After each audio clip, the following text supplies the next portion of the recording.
Se forger une identité business forte par un brand designer expérimenté fournira une bien meilleure impression que tout ce qu'un non professionnel pourrait te proposer. Au-delà de ça, il va veiller à ce que ton image soit la plus percutante et cohérente possible, et pour faire ta place sur le marché, c'est un bel atout à avoir. Mais trouver le bon professionnel pour établir et définir avec précision ton univers de marque n'est pas une chose aisée à faire, j'en ai bien conscience. On a souvent des réticences ou des peurs de se tromper de personne et accessoirement aussi de perdre du temps et de l'argent. Que ce soit pour ton identité ou pour toute autre prestation d'ailleurs, confier une partie de son business, parce qu'il s'agit bien de ça, c'est toujours un moment particulier pour un entrepreneur. Alors si tu te trouves dans cette situation et que tu as encore des réticences ou que tu hésites encore, écoute mes 5 conseils pour optimiser ton choix. Bonjour et bienvenue sur Feel It, Brand It, le podcast qui te guide pour gérer au mieux ton image de marque afin que celle-ci devienne la meilleure alliée de ton business. Je m'appelle Delphine et je suis designer de marque. Avec mes 15 années d'expérience, je me suis construite au fil des années pour enfin me lancer à 100% dans l'entrepreneuriat en 2019. Depuis, je m'épanouis à accompagner les entrepreneurs qui utilisent le web pour se démarquer et se faire connaître, à imaginer et créer une image forte et 100% alignée à leurs valeurs, leur histoire et leur ambition.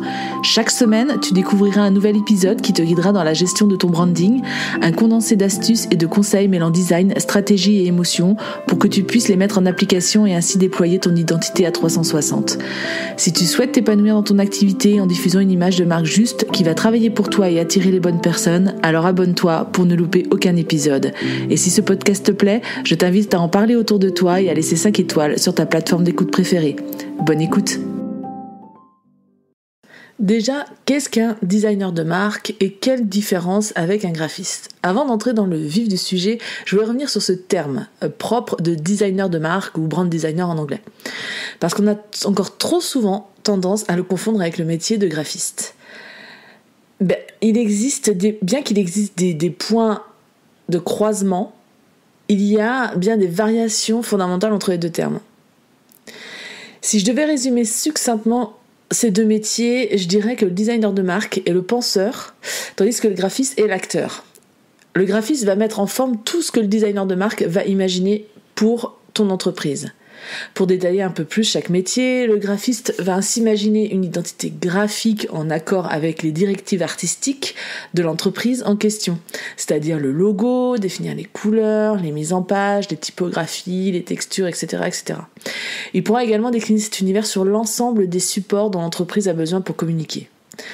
Le designer de marque, quant à lui, va travailler sur l'aspect stratégique et marketing du business. Il va élaborer des concepts, diriger des actions pour séduire la bonne clientèle, travailler l'image perçue pour que le message soit parfaitement assimilé et compris. C'est ainsi que les compétences de ces deux métiers s'imbriquent et se complètent totalement pour obtenir un ensemble cohérent et percutant pour ton entreprise. Mais là, t'en as conscience, on parle de la désignation pure des termes, parce que dans les faits, souvent un designer de marque est aussi un graphiste, comme moi par exemple. J'ai commencé par travailler mon regard et mes compétences graphiques avant de m'intéresser au sens que je voulais mettre derrière chacune de mes créations. Pour moi, il était inconcevable, au fur et à mesure de l'accompagnement avec mes clients, de ne pas donner du sens et apporter un aspect stratégique à tout ce que je pouvais créer pour l'entreprise en question. C'est ainsi que le métier de brand designer est devenu une évidence, dans laquelle je me suis perfectionnée. Parce que pour moi, accompagner des entrepreneurs de A à Z dans la réflexion pure de leur intention entrepreneuriale à la conception visuelle de leur identité était indissociable et bien plus porteur de sens.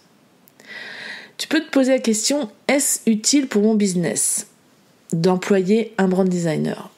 Maintenant que tu as saisi ce que c'est un designer de marque, tu te demandes peut-être si c'est vraiment fait pour toi. Est-ce que c'est adapté à ton business ? Ou est-ce que tu en as vraiment besoin ? Tu peux aussi te dire, oui, mais moi, désolé, je ne me considère pas comme une marque. Sauf que c'est là qu'est majoritairement l'erreur que fait beaucoup d'entrepreneurs. Une marque, c'est ni plus ni moins le terme que l'on utilise pour désigner un ensemble de signes distinctifs qui te permettent d'être facilement identifié par les consommateurs. C'est en gros l'ADN de ton entreprise. Aucune marque n'a réussi par accident. Un designer de marque va permettre ainsi à ton entreprise de rassembler ses idées, à créer une stratégie cohérente et évolutive pour que tu puisses atteindre ainsi tes objectifs. C'est le maître psychologique de ta marque. celui qui dicte et dirige les actions pour que les messages atteignent bien leur but. L'aide d'un brand designer est à prendre en considération pour les raisons suivantes. Ton identité aura de la force et tes intentions seront guidées. Chaque action menée cachera un sens bien précis derrière pour servir ton business et t'aidera aussi à te démarquer de la concurrence. Il veillera à ce que toute ta présence en ligne et hors ligne reste cohérente. Il va aussi t'aider à fédérer une audience de consommateurs en cernant leurs attentes, leurs besoins en accord avec les valeurs et les contraintes de ton entreprise. Son travail insufflera aussi à ton business une nouvelle énergie. Tu sauras exactement quelle direction prendre et quel choix faire pour que tu sois aligné avec tes intentions entrepreneuriales. Il t'aidera à incarner tes valeurs, à assumer pleinement ton rôle de chef d'entreprise. Ne visualise pas cette collaboration comme une dépense de plus, mais vraiment comme un véritable guide pour ton entreprise. Créer du lien avec les objectifs fondamentaux de ton business et l'image que tu renvoies. Travailler cette perception si difficile à façonner pour n'importe quel entrepreneur. Parce que vouloir le faire soi-même est tout à fait honorable, mais avoir à tes côtés une personne expérimentée et neutre te donnera le recul nécessaire, un angle d'approche différent et des réponses adaptées sans perte de temps. En faisant ce choix pour ton entreprise, tu n'auras pas besoin de rafraîchir ou de réinventer régulièrement ton identité de marque, déroutant au passage ton public cible à chaque fois. Alors comment le choisir avec pertinence ? Comment recruter ce professionnel pour qu'il te convienne parfaitement ? Voici donc les 5 points primordiaux selon moi qui t'aideront à axer ta décision. En premier lieu, il va falloir déterminer personnellement comment tu considères ta marque. Quelles sont les valeurs fondamentales, tes objectifs et tes besoins ?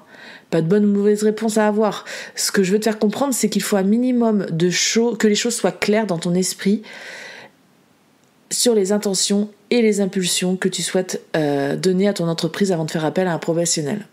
Un esprit clair va te permettre avant tout de guider au mieux le professionnel qui va t'épauler. Le designer de marque sera là ensuite, bien sûr, pour te guider dans tes choix et les affiner avec pertinence, bien sûr. Deuxième point, ensuite, comme dans tous les métiers de design, le style artistique et la personnalité du designer de marque va être déterminant. On a tous des goûts différents et ça ne se commande pas. Il y a suffisamment de choix en plus sur le marché pour trouver la bonne personne. Mais pour que la collaboration se passe le mieux possible, ne reste pas en surface. Essaye de regarder ce qu'il ou elle propose à travers son portfolio, notamment à travers les transformations ou les retours clients, comment il ou elle s'exprime dans son approche, sur son travail, et demande aussi un appel ou une visio de quelques minutes pour avoir plus d'infos. Et aussi entendre ou voir la personne. Beaucoup d'émotions et de sensations passent par la voix et la façon de s'exprimer, alors ne t'en prive pas. Et si le feeling est là, alors c'est un bon point. Troisième point primordial pour moi, et il faut que tu regardes ensuite s'il a une spécialité. Avec la concurrence du marché, bon nombre de brand designers se sont spécialisés pour offrir des services encore plus adaptés à certains domaines d'activité. Ils ont ainsi généralement une meilleure connaissance du métier, ils connaissent les codes qui y sont liés, les besoins de tes clients, etc., etc. Ce critère ne doit pas être isolé dans ton choix. Ne consulte pas un designer uniquement parce qu'il est spécialisé dans ton domaine, mais bien parce que son univers, son approche, son positionnement et le feeling autour de ça sont en adéquation avec tes attentes. Quatrième point, lors de tes recherches aussi, n'hésite pas à mettre l'accent sur sa façon de travailler, ce qu'il ou elle propose concrètement dans ses accompagnements. Combien de temps aussi votre collaboration va durer ? Quel élément tu auras à ta disposition par la suite ? Comment il ou elle procède pour que les échanges soient fluides et que les directives soient bien comprises ? Jusqu'où aussi il ou elle peut t'accompagner dans ton business ? Cadre les choses au maximum. Cela te permettra d'une de te rassurer et aussi de savoir exactement si le prix demandé est en cohérence avec ce qui est fourni. Parce qu'inévitablement, et c'est le 5e point, les prix pratiqués auront aussi un rôle primordial à jouer dans le choix du professionnel qui va t'accompagner. Là encore, il va y avoir plusieurs tranches tarifaires existantes. Il faut cependant compter entre 2000 et 4000 €, voire plus, pour établir une bonne base stratégique et un univers graphique cohérent autour de ta marque. Mais ne t'arrête pas forcément à cet investissement. Vois, comme je te le disais précédemment, toute la transformation que cela va t'apporter à toi et à ton business, les éléments dont tu auras à ta disposition par la suite. En prenant en compte tous ces aspects, là, tu sauras si tu as fait le bon choix ou pas. Tu l'auras compris, choisir un bon designer de marque demande des recherches et de la réflexion en amont. Ne te précipite pas, prends le temps, Ce choix peut être crucial tant dans l'investissement temps et financier que dans les résultats obtenus. Faire appel à une autre personne que soi et lui confier un bout de son business est aussi une étape riche en émotions pour chaque entrepreneur. Donc là encore, le temps et les recherches te permettront de faire le choix le plus adéquat avec ton business. D'ailleurs, comme je suis moi-même designer de marque, si tu ressens le besoin de savoir si je peux potentiellement être la bonne personne pour t'accompagner, j'ai mis à disposition des appels découvertes, des entretiens sans engagement qui peuvent te permettre d'approfondir tes recherches. C'est juste un petit moment entre toi et moi pour qu'on puisse approfondir le projet sur lequel tu souhaites que je t'accompagne. Le lien, bien sûr, se trouvera dans la description, alors n'hésite pas. Et voici ce qui signe la fin de cet épisode. Je te remercie de l'avoir écouté jusqu'au bout. Tu trouveras toutes les notes du podcast sur mon site www.philencom.com/podcast.